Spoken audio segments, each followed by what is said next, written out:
Namo tassa bhagavato arahato samma sambuddhassa. Namo tassa bhagavato arahato samma sambuddhassa. Namo tassa bhagavato arahato samma sambuddhassa.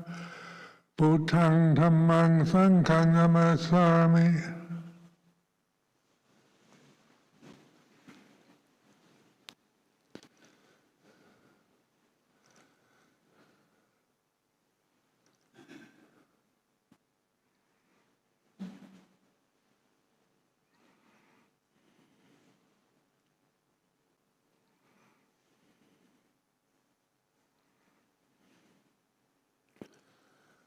So on this occasion, the weekend of Vesākha Puja, we already celebrated on the 26th of May, the full moon, Vesākha Puja day. And in the Western world very much, we also have another celebration, which is today on a Sunday, when people are free from their work and duties to come to the monastery. And this is the COVID pandemic period where there are limited numbers coming due to lockdowns and quarantines and so forth. So this is an opportunity to reflect again on this special day.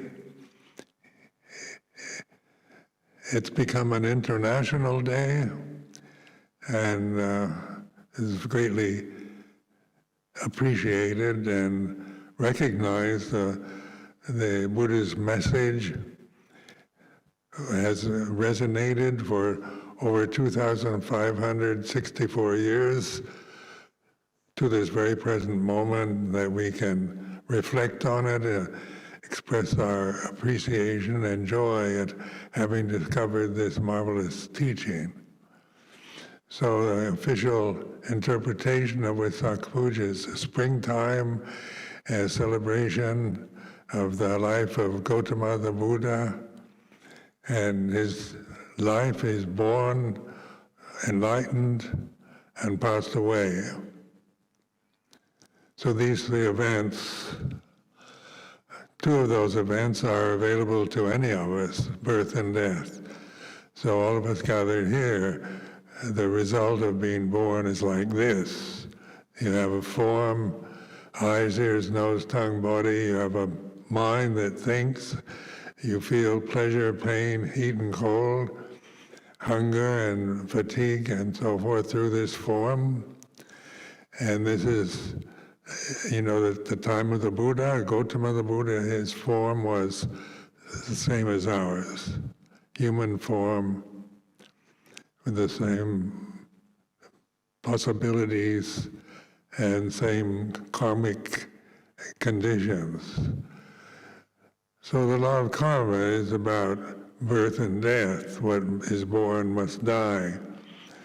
What begins must end. And so the teaching of the Buddha in his life in India 2,500 years ago was one of deathlessness, the deathless reality that we're all experiencing at this time, but may not notice it. We're so connected, so conditioned, so believing in that the condition that we experience through birth, through these human forms, is really what I am. I'm a totally separate, independent human form in the vast universe, in the society that I'm living in the monastery at Amaravati. I'm a separate form, living separately from the rest of you. And these are the realities of forms. They are separate. They appear separate. What you see always creates very much this illusion of separation. Because right now I look at you and you look very separate from me. If I am the sole owner of sight, and that's all. These eyes that can see objects. There's a beautiful spring day here at Amaravati. Then I'm also a victim of that condition because it's changing. Sight is having eyes that see. When you're young, they're strong and clear and healthy, and as you get older, they start creating problems. So eyes are very impermanent, very conditioned, dependent on light.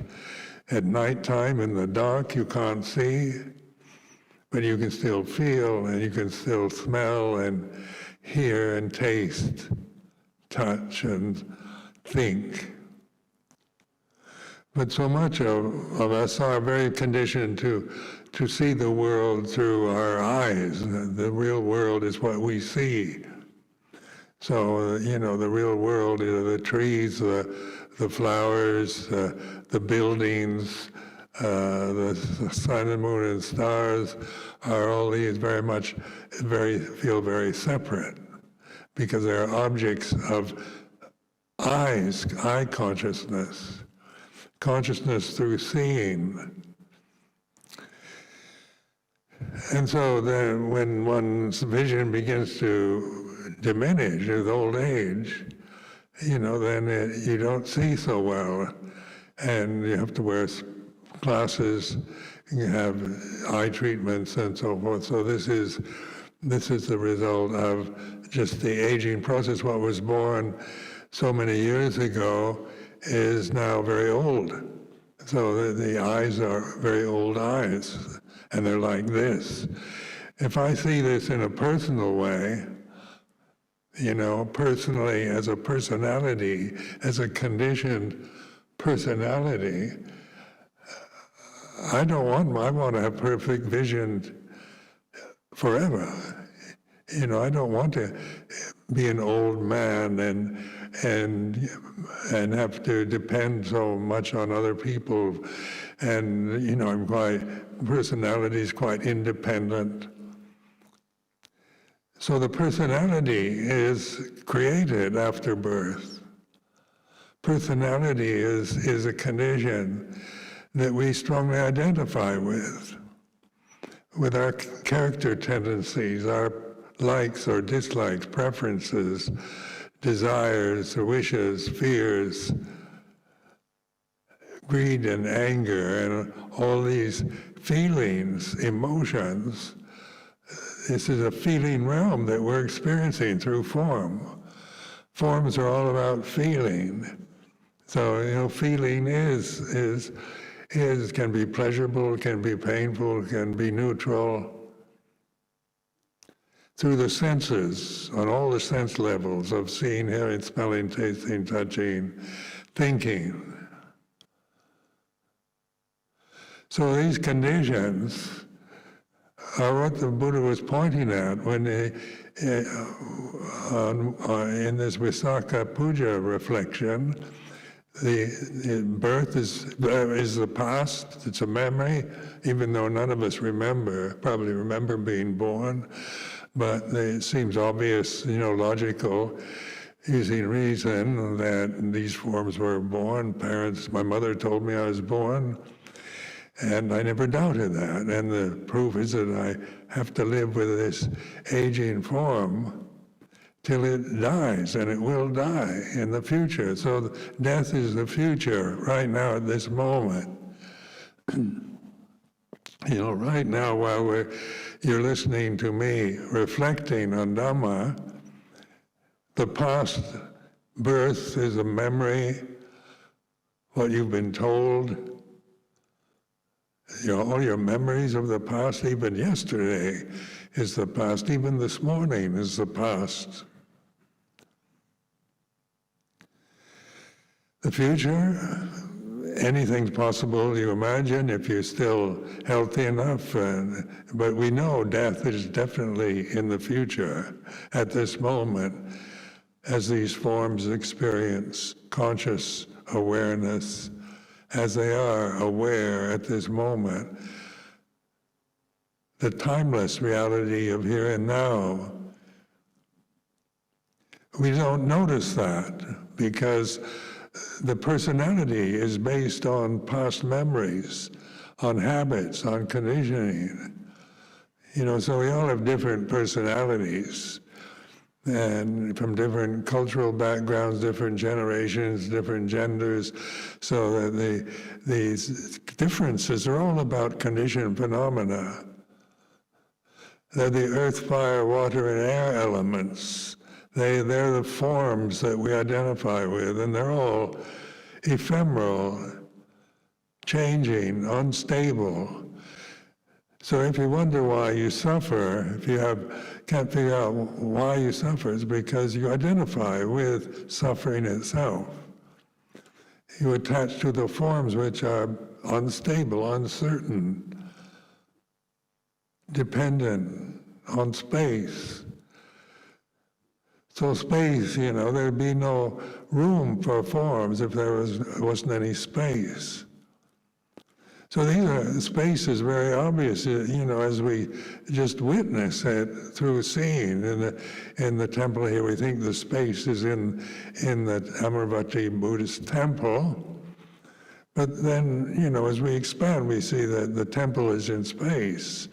Space doesn't have limits, has no qualities of beautiful or ugly or good or bad. It accepts whatever enters space, whatever earth, fire, water, air forms enter, whether they're devils or angels, men or women, Buddhists, Christians, atheists.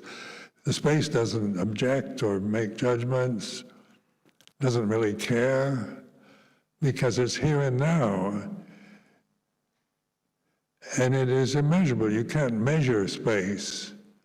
You can measure temples. When we built the Amaravati temple, we had to take measurements so the architect and the engineers could build this structure in space. Then there's consciousness. Without consciousness, there'd be no space and no forms. So we have vijnana, consciousness, akasa, space, these are Pali words, earth, fire, water, and air. And the human suffering is all traced to the identification with the unstable forms that can't ever be stable. To demand eternal life in a human form is a totally absurd demand or wish, because it is impossible. The forms that were born, they grow up, grow old, and die, and that's the way it is in terms of karma, law of karma. What begins must end. Whether you extend the lifespan of your body to 120 years or not, it's possible to live beyond just the average life expectancy for men and women at this time. But it's still going to die. And death is the disappearance of the form. So this is why we reflect on the instability of forms. The coming and going, the changing conditions, the aging process, the old age, sickness, death of human forms, of all forms. The animals, they are born, grow old and die. So this is like planets and stars, are forms in space, space in consciousness. But what is our real refuge then, that the Buddha was pointing to in his teachings, was Dhamma, or consciousness.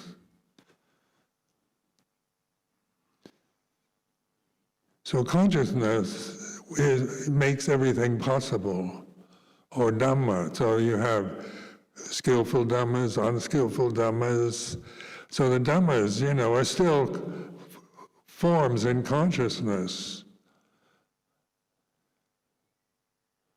So it's not like that good and bad are something totally separate from Dhamma, from the amatta Dhamma, the deathless reality of here and now. It's just that the cause of suffering is this attachment, clinging to forms, wanting them to be something that they can never be, wanting to find permanent happiness as a personality, as a separate human being in a society, in a family, in a monastery. So these are desires that human beings create through this ignorance, through attachment to the earth, fire, water, and air, which are ephemeral, changing, unstable forms that arise and cease in space. So Vesākha Puja is about the birth. So we celebrate that, the birth of Gautama the Buddha, the Sakyamuni Buddha, the Tathagata. There are many titles, over 2,564 years. All forms of Buddhism has spread throughout the planet and taken on various attitudes and teachings and interpretations. So that Buddhism itself is a form. So when we say we're Buddhists, we're still thinking that, this person here has become a Buddhist. So people ask me when I became a Buddhist, and I could understand these are the social, cultural conditioning that we experience. But when you think of Buddha to really celebrate Buddhism at this time on Vesākha Puja, what we're really celebrating is the deathless reality of Dhamma, Buddha, Dhamma, Sangha.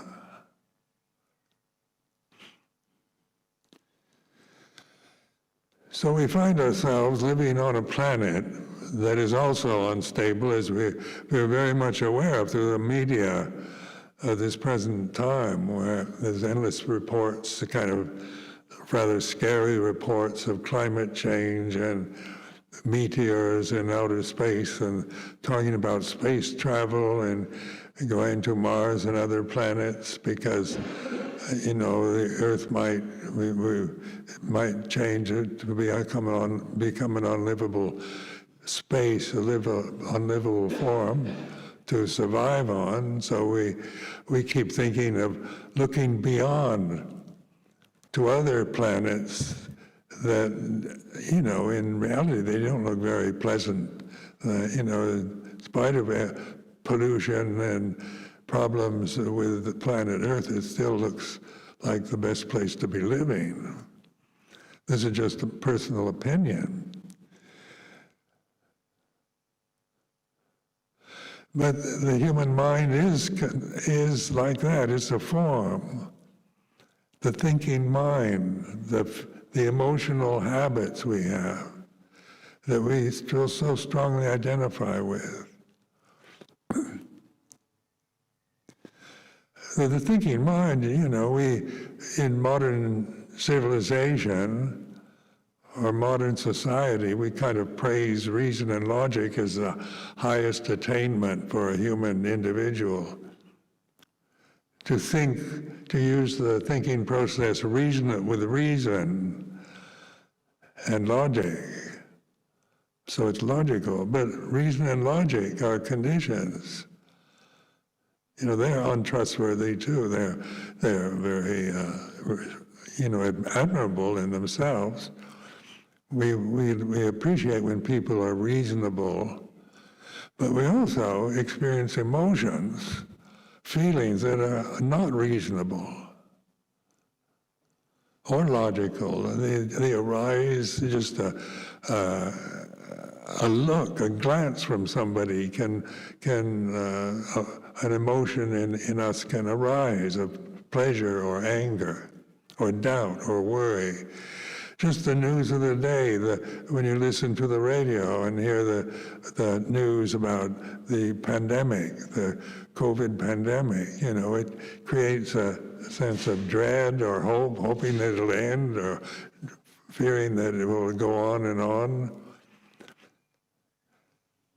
We don't know, is it? We don't know. Right now, the COVID pandemic is a word that we all recognize. It's a modern invention. And so we all hear the news about deaths of people dying of this disease. It's contagious, and we all want vaccinations, or most of us do. And so we want to prevent this sickness that comes from this condition that is also impermanent. Old age, sickness, and death are part of the experience that these forms live through the lifespan of the particular forms involved. And so the Buddha pointed this out very clearly. It's so obvious when you reflect on it. It's so kind of utterly true. You can't deny it that once you're born, you just grow up, get old, and die.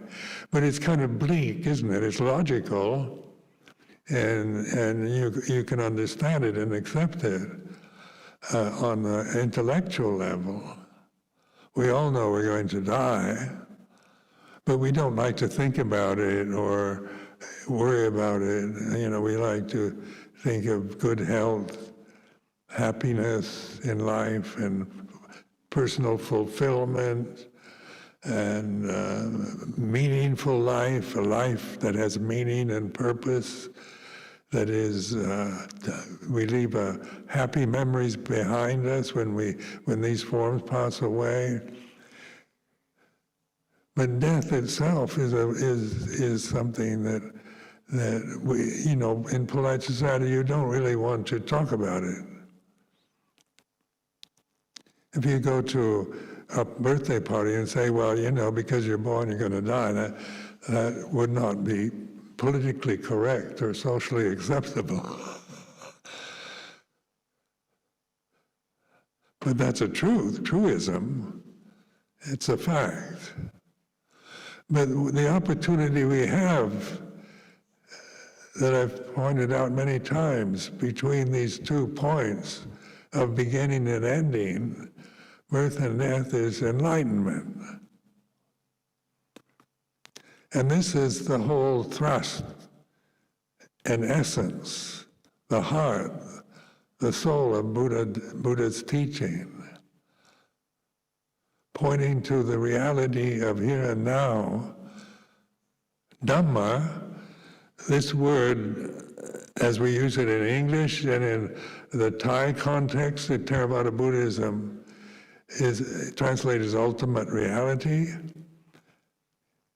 It can be translated as ultimate nature. Nature, it can be translated as. But it's apparent here and now. So these definitions of Dhamma, in India, the word Dhamma has become more personal. You have personal Dhammas. So the word Dhamma has been changed in its meaning over centuries. But in this particular tradition, in Theravada Buddhism, it's maintained its pristine meaning, which is the reality of here and now, apparent here and now, timeless. Santitiko, akaliko, ehiprasiko, opanaiko, bhajatang vetidapo anuhi. We chant this morning, evening.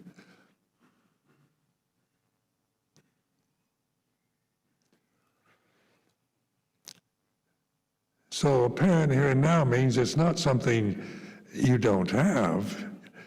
You don't, some kind of mystical force in the universe called Dhamma, some kind of ethereal, refined state that you believe in as some kind of metaphysical theory or belief. It's not a metaphysical theory. It's apparent here and now. Consciousness is here and now. It's not something you look forward to in the future, becoming conscious. So we all know we're conscious. This is a fact that you can take for granted at this time. Consciousness allows feeling, allows seeing, hearing, smelling, tasting, allows the senses to operate through the limitations of those senses and the sense objects. Because the sense objects, what we see, hear, smell, taste, touch, and feel, is also impermanent. So things change, what we see changes, and what we hear changes.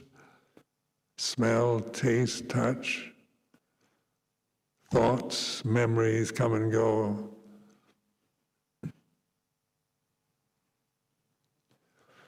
So the message of the Buddha, the challenge he gave to humanity on this special day was to wake up. Buddha actually is not personal. We talk of Gautama the Buddha, the Shakyamuni Buddha, but Buddha means awakened. So that's awakening, Buddha and Dhamma. It's Buddha that knowing Dhamma. Consciousness is knowing. You know you're conscious.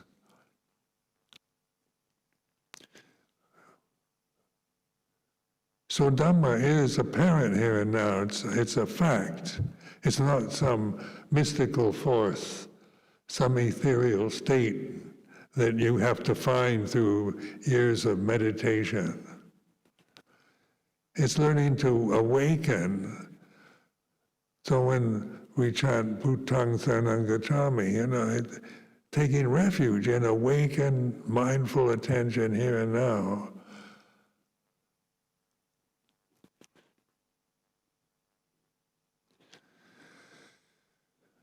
So enlightenment isn't about the forms. The forms they can't be enlightened because their very nature is conditioned. But we think of enlightenment as some kind of personal attainment, something you get like a PhD, or if you become a monk or a nun and you practice hard, you become enlightened. It's an personal attainment, but it's not personal. It's the reality of here and now, santidiko, akaliko, ehipasiko, means to come and see. We translate it as encouraging investigation, to come, wake up and see, not recognize. It's a simple reality of being here and now, of awareness, which is knowing awareness is like this, rather than thinking that you're enlightened or anyone is enlightened. And this is the simple truth that the sage Gautama Buddha realized in his enlightenment, the reality of here and now. And then his basic teaching, the Four Noble Truths, is a direct pointing at santidiko, akaliko, ehipasiko. Investigate. This isn't, we don't ask to believe what the Buddha taught, but to investigate it. And this is what's so attractive about Buddha Dhamma at this time, Buddhism is generally regarded. It's an investigation into experience, into conscious experience here and now. It's a direct knowing. So suffering is all about personalities, about forms, about bodies, about social positions, about all the conditioned phenomena, the planet Earth, what is the future, the pandemic, old age, the changing political conditions, social conditions, climatic conditions. You know, you can't take refuge in the climate or a social position or relationships. Find the perfect mate, the partner that you live happily ever after with is a fairy tale. You can't be permanently happy with finding the right person, because each individual form is going to be different. It isn't going to be all that easy to accept that, because the conceit, the self-view, it can be quite arrogant, thinking that because I feel this way, because I practice like this, because my experience in life is like this, that you should be the same. You know, that's ditthimana, that's conceit. Because on the conditioned level, the earth, fire, water, and air elements, they're all different. You know, they're not, the earth element isn't a uniform that everybody wears. It's the same style and the same state as everybody else. So living in Sangha life, the third refuge, is using the situation to practice in the right way, supatipano, ujupatipano, in the direct way. Using the life here, the feelings that come and go, the preferences, the likes, the dislikes, the jealousies, the fears, that we still carry with us after we ordain in monastic life in this form. You don't shed that when you become a monk or nun, but the point of it is to you giving the encouragement to investigate it, how we feel towards each other, how we feel jealous or fear or intimidation, how we like some and we don't like others, or we kind of project saintliness and enlightened perceptions onto certain ones and see the others as hopeless cases. These are all thoughts, projections. We create our own personal take on what I think an enlightened person is. I remember years ago in Wat Pah Pong, when the hippies movement, this was in the 70s or the late 60s, the hippie movement, they started, hippies were coming to India, coming to Asia, and some would come to Thailand, and some started coming to Wat Pah Pong. So some of these world travelers, hippies as we called them at that time, would want to know whether Luang Por Chah was an arahant. And so, at that time I didn't have that much wisdom to deal with that question. I just assumed he was. Because, I really trusted him personally, as a personal trust and respect.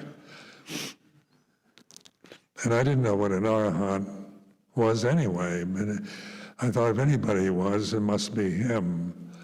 But then over the years, as you reflect on Dhamma, as your wisdom increases, as wisdom develops, you see that these forms can't become enlightened forms. The forms themselves are limited to old age, sickness, and death.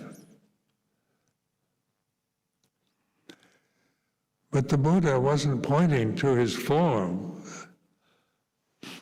as a human form at that time, but to the reality of here and now, santidiko akaliko Dhamma. So waking up, when we think of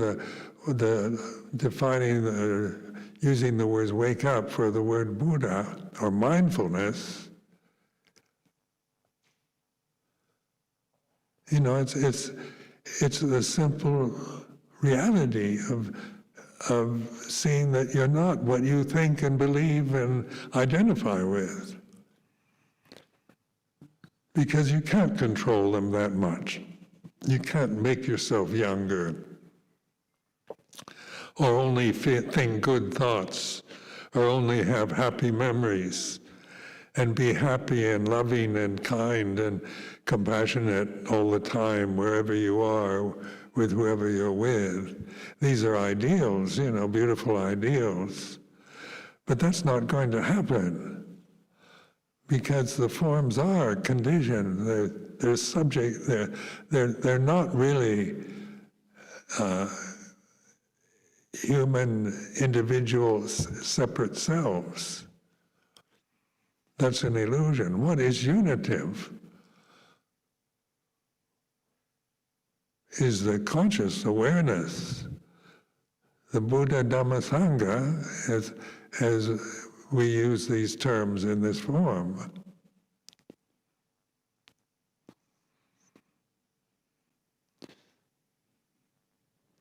Space is unitive, isn't it? We like to build walls and fences and we create maps with lines on them designating this is England, Scotland, Wales, Ireland, North Ireland. We've created Northern Ireland as separate from Ireland, and so that's a human creation. Probably not made out of wisdom, but just out of necessity of the time, out of desire, out of ignorance. So the European Union that the British have exited themselves from, is a reality of Switzerland, France, Germany. Are they really, separate countries, except in our conditioned perception of them on a map? They're different colors. But in reality, they're all in the same space. They're all earth, fire, water, and air. And it's we that create the problems around boundaries and forms of what is mine and what is yours, dividing everything into good and evil, right and wrong, good and heaven and hell. It's the thinking process. Just to investigate, observe the thinking that you do. This is a really important recommendation, to be the observer of thought, not the owner of it.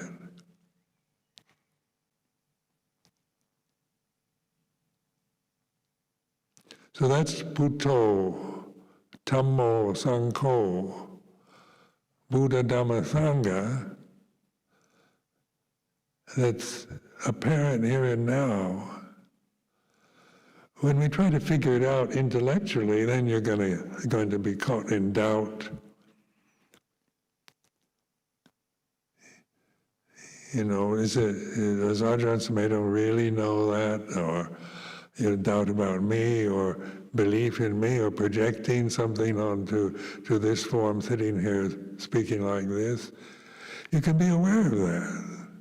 Not that you shouldn't do it, or should or shouldn't, but it is observable, witnessing. Buddha is like a witness, awareness, mindfulness of the way it is here and now. It's like this. So it's a knowing, but it's not a judgmental knowing. It's not discriminating. It's a kind of pure knowing reality is enlightenment.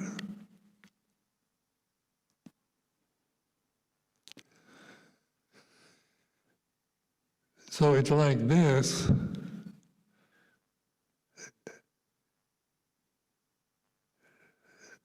As I've said before many times, it's not a judgment, is it? It's just a useful phrase to remind yourself to receive this moment as it is, what you're feeling physically, emotionally, what you're seeing, hearing, smelling, tasting, touching is like this.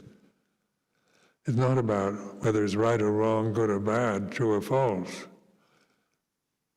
So it's this sense of embracing the present, the reality of now, opening wide rather than trying to figure it out, according to reason and logic or your particular interpretations of Buddha Dhamma or what others have told you about what is the real teaching of the Buddha. Because there's all kinds of teachings going under the name of Buddhism.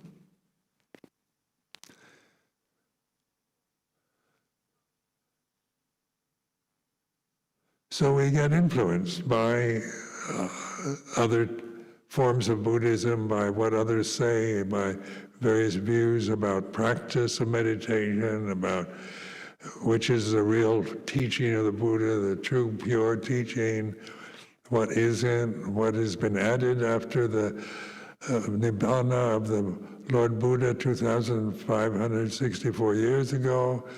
We can get caught up in endless quarrels, arguments, discussions on internet about what the Buddha really taught, who is enlightened and who isn't. But listen to it. Listen to the mind that thinks. This thinking process is a condition. We can't help but think because that's the human form is a thinking form, which can be a curse because we can drive ourselves crazy with our thoughts. We can go into deep depressions and fears, create spirits and ghosts in any place that you want to project or imagine that possibility. Imagination is endless. It can be fantastic.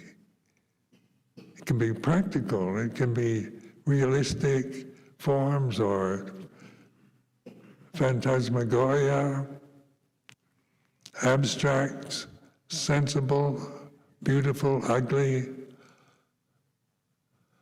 The formless, space doesn't have any form. So space accepts everything. Space is like this.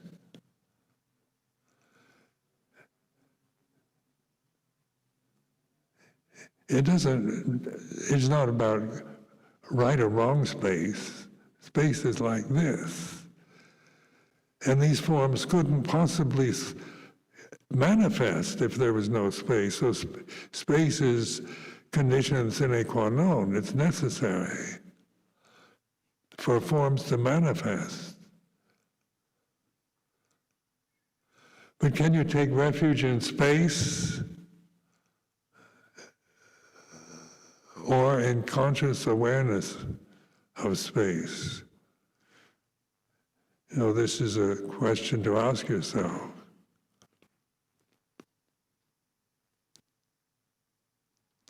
Can I take refuge in a form? is that every time I've sought forms for my refuge, it's been some kind of disillusionment, disappointment.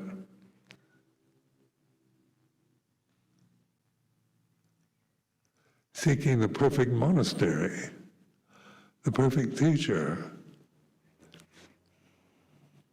Well, the perfect teacher is already apparent here and now. It's our ability to wake up to the reality of here and now. It's like this.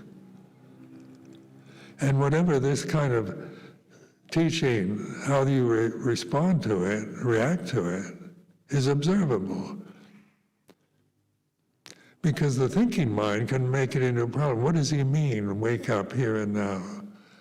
And we think, I am awake here and now. I'm sitting here, and I don't say any Dhamma. So, I just get confused when I hear Ajahn Sumedho go on like this. I just feel very confused because, I can't figure it out. I'm awake. But awake with wisdom, not ignorance.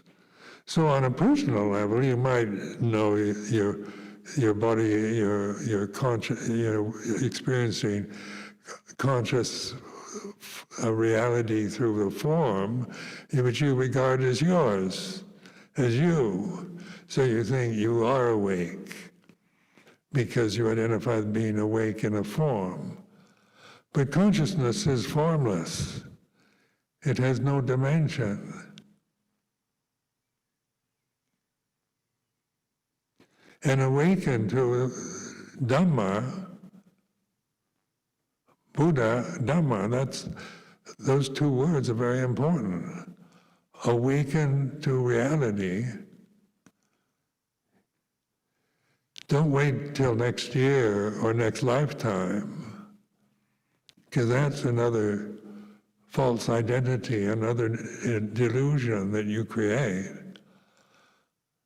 But trust in this refuge in Buddha, Dhamma, Sangha here and now is my plea, my request.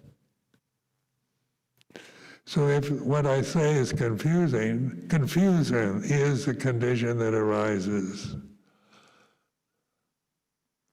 You can be, if you find this kind of teaching, this kind of reflection confusing, don't try to figure it out, just observe confusion. Not understanding, being confused, doubtful is like this. It's as simple as that. It's not trying to get rid of confusion or doubt. But confusion and doubt arise in life, when we think about life, when we want to know the future. It's all very confusing about the future. We want to know we're right, whether you're practicing rightly or wrongly, or have you attained something? Do you have enough samadhi or concentration? Are you, have you developed enough to be wise? These are all thoughts, creations about oneself. As a practitioner, as a monk or nun, as a samana, as a lay person, we identify with these roles very strongly. But they are conditions like everything else. Awakened awareness is not a condition. So that's the stability of awareness. The death, we call it the deathless. The Amatta Dhamma, the Amaravati.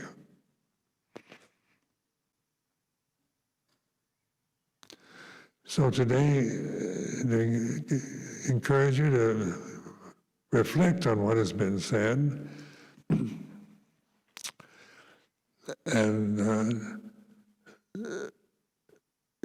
consider the opportunity that is available here at Amaravati to have this encouragement, because you certainly won't get much encouragement in lay life. So these are special conditions. You commit yourself to these particular traditional forms as something praiseworthy in itself. But also, the forms can be deluding if we just attach to the forms and try to find enlightenment through the forms.